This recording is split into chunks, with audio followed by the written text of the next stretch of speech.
एक गांव में एक बूढ़ी औरत रहती थी। उसका पति मर चुका था और उसके बेटे भी चल बसे थे।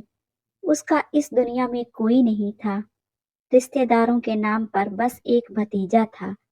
बूढ़ी औरत के लिए उसका पति और बच्चे बहुत सारा पैसा छोड़कर गए थे, जो अब उस भतीजे के नाम पर हो गई थी। भतीजा पैसों के लालच में ही बूढ़ी औरत को अपने घर पर ले गया था। भतीजे का नाम रामकिशन था। रामकिशन की पत्नी का नाम लीला था और उसके 3 बच्चे थे। बूढ़ी अम्मा को ना तो वो टाइम से खाना देता था और ना ही उनकी देखभाल करता था। बस उनके पैसों का उसे लालच था। इसीलिए राम किशन ने उसे अपने घर में रखा था। राम किशन के बच्चे, दोनों लड़के भी बूढ़ी अम्मा को बहुत परेशान करते थे। कभी कभी उसके ऊपर पानी डालते तो कभी उसे नोचते थे। बूढ़ी अम्मा उन पर चिल्लाती थी और गालियां देती थी।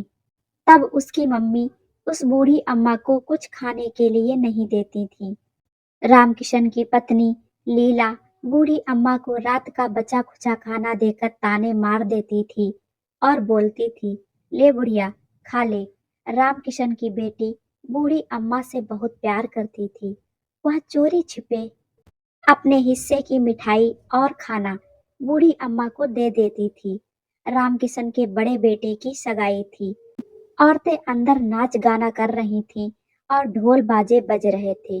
पूड़ियां बन रही थीं और सब्जियों के बनने की खुशबू आ रही थी। बूढ़ी अम्मा सोच रही थीं कि पता नहीं कब मुझे खाना देंगे। बूढ़ी अम्मा रामकिशन की पत्नी के डर से बाहर नहीं निकली। वह अपनी ही कोठरी में बैठी खाने के लिए देख रही थी, क्योंकि उसने 2 दिन से कुछ नहीं खाया था। वह सोचती कि मुझे तो ये लोग रोटी भी नहीं देते, फिर इतनी बढ़िया बढ़िया पूड़ियाँ क्यों देंगे। बूढ़ी अम्मा को भी बनी पूड़ियों की खुशबू आ रही थी। उसने सोचा कि फूल के पास जाकर उसकी महक और भी अच्छी लगती है। क्यों ना मैं हलवाई से 2 पूड़ियाँ मांग लूं। फिर वह पैरों के बल सरकती हलवाई के पास गई और भूखों की तरह पूड़ियों को देखने लगी। बूढ़ी अम्मा हलवाई से कुछ कहने ही वाली थी कि उसने देखा रामकिशन की पत्नी लीला देवी कभी इधर कभी उधर आती जाती है, तो कभी हलवाई के पास आती है और कभी कहीं बोलती, खाना बना है या नहीं, सब लोग खाने का इंतजार कर रहे हैं। इतने में ही उसने बूढ़ी अम्मा को वहां देखा, तो वह ऐसे झपटी जैसे सांप नेवले को पकड़ता है और उसका हाथ पकड़कर अंदर ले गई। बोली, तुम्हारा पेट है या हवन कुंड? तुम्हें अच्छे से बैठा भी नहीं जाता। अभी तक भगवान का भोग भी नहीं लगा और मेहमानों ने खाना भी नहीं खाया, और तुम खाना खाने के लिए बाहर कैसे आ गई? बूढ़ी अम्मा कुछ नहीं बोली, ना रोई, चुपचाप खिसकती हुई अपनी कोठरी में चली गई। भोजन तैयार हो गया। सब मेहमान खाने लगे, कुछ अंदर कुछ बाहर।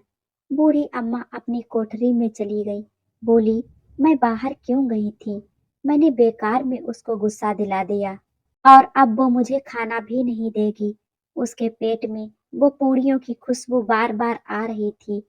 अम्मा सोच रही थी कि अब प्लेट लग गई होंगी, अब मेहमान खाना खाने लग गए होंगे, अब तिलक की रस्म शुरू हो गई होगी।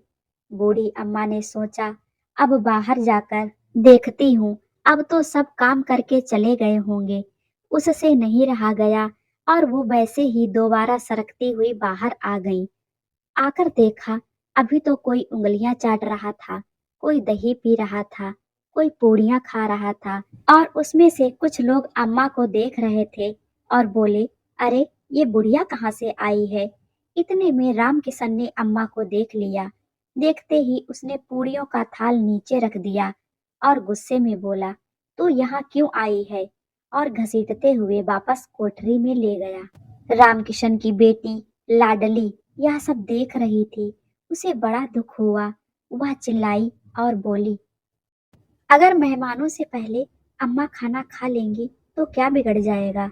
यह मेहमान भी तो खाना खा रहे हैं। पर वह अपने माता पिता के डर से और कुछ आगे ना कह पाई और उसने अपने हिस्से की पूड़ियां एक बर्तन में रख दी कि बाद में वह अम्मा को दे देगी। सब मेहमान चले गए। रात में उसकी माँ और पिता भी सो गए। तब वह चुपके से उठी और अम्मा की तरफ जाने लगी। तभी अचानक से रामकिशन की नींद खुल गई और उसको घसीटते हुए ले आए तो उसके हाथ पैरों में पत्थर से चोट लग गई थी और वह बेहोश हो गई थी।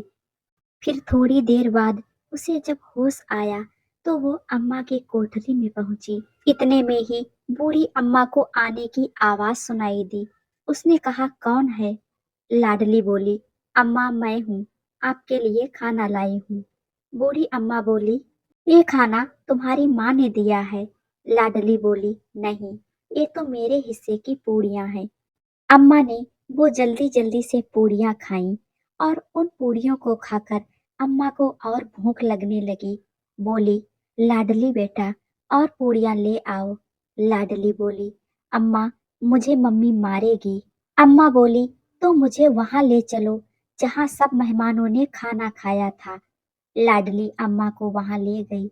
अम्मा वहां जूठे बर्तनों में से पूड़ियाँ उठा उठाकर थोड़ी बहुत खाने लगी और बची हुई सब्जी चाटने लगी। अम्मा सोच रही थी कि मैं ये सब क्या कर रही हूँ। अगर आज इन लोगों ने मुझे खाना दे दिया होता तो शायद जूठे बर्तन ना चाटने होते। इतने में पत्नी लीला देवी की आंखें खुल गईं। उसने देखा कि उसकी बेटी लाडली वहां नहीं है। उसने इधर उधर देखा, फिर देखा कि लाडली जूठे बर्तन के पास में खड़ी है। वहां जाकर उसने देखा कि अम्मा जूठे बर्तनों को चाट रही है।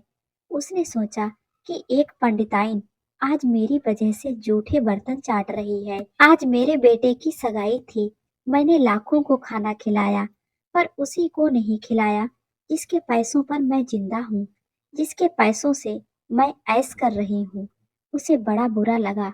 वह रोने लगी और भगवान से प्रार्थना करने लगी, मुझे माफ कर दो, मुझे इसका दंड मत देना।